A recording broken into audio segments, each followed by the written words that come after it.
It had been 32 years since I slid that gold band onto my finger in a quiet church in Maine. 32 years of shared morning coffees, soft laughter under dim kitchen lights, birthdays filled with modest joy, and the soft rhythm of familiar footsteps echoing down our old wooden hallway. My name is Eleanor. I am 71 years old, and until very recently, I thought I had already lived the most meaningful parts of my life. The cottage I live in now used to be our summer home. After Harold passed, it became too painful to remain in the house where we raised our daughters. The silence in our family home echoed too loud.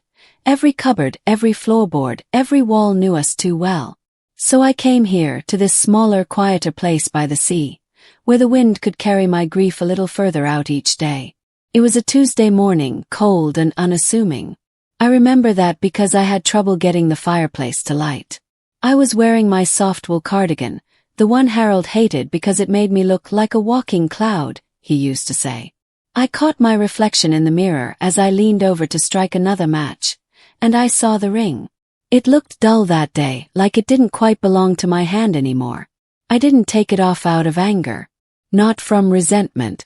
It wasn't about moving on or letting go in a dramatic flourish.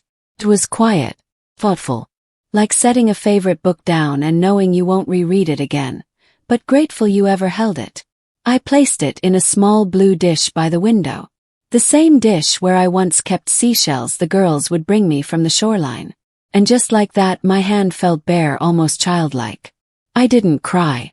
I just sat there, fingers lightly rubbing the pale band of skin that had lived under that ring for over 3 decades. That was when I began to notice the light again. I started painting a few days later. Not because I thought I was any good at it, but because I needed to fill the air with something alive. My first painting was terrible. A mess of blue and gray. But the second one felt like a breath. And the third made me feel proud. I hadn't felt pride in a long time. On one particularly bright afternoon, I walked to the local library, a modest red brick building with ivy-covered walls and a leaky roof. I hadn't been there in years. The woman at the desk, Marian, recognized me. She was polite, reserved, and probably my age, though she carried herself with a lightness I envied.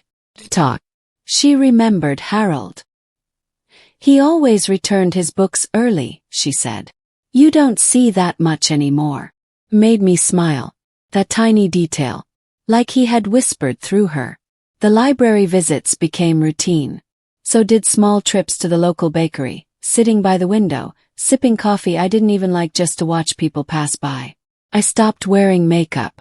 I started humming to myself again. One day Marian invited me to a reading group. I declined the first 3 times, claiming I didn't like social things. But the 4th time I said yes. The group met in a sunroom of her home, a space filled with plants and mismatched chairs. The first night I barely spoke. But by the 3rd I found myself laughing. Real laugh. The kind that echoes in your ribs long after the sound fades. They didn't ask about the ring. No one mentioned Harold. But I did. I brought him into conversations slowly, like a gentle breeze through a cracked window. I told them about his snoring, his terrible attempts at baking, and the way he used to whistle when he was nervous. I told them how he danced with me in the kitchen on nights when the world felt too heavy. And it was okay. The stories didn't hurt like they used to. They became ribbons I could tie into the lives of others. I started painting portraits. Not just shapes and colors. Real faces. I painted Marian one afternoon while she sat reading in the sunroom. I painted myself once without the ring. I didn't recognize the woman at first, but she looked free. Not happy necessarily, but untethered.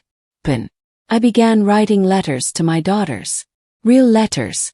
The kind you fold carefully and tuck into envelopes. I told them about my walks, the paintings, the people I met. I told them about Harold. Not just the father they knew, but the man I married before he became Dad. I wanted them to know that love doesn't just die. It reshapes. It lingers in unexpected places. The ring still sits in the blue dish. I glance at it sometimes. I even picked it up once, rolling it between my fingers like a smooth pebble. I pressed it to my lips before setting it back down. Thank you. Benediction. Some nights, when the wind howls and the power flickers, I light candles and play the old jazz records Harold loved. I close my eyes and I feel him in the music. But then I open them and I feel myself. This new chapter of my life isn't louder or more vibrant than the last. It's softer. But it's mine. I didn't remove the ring to erase the past. I removed it to make room for everything I still hadn't discovered. And that made all the difference.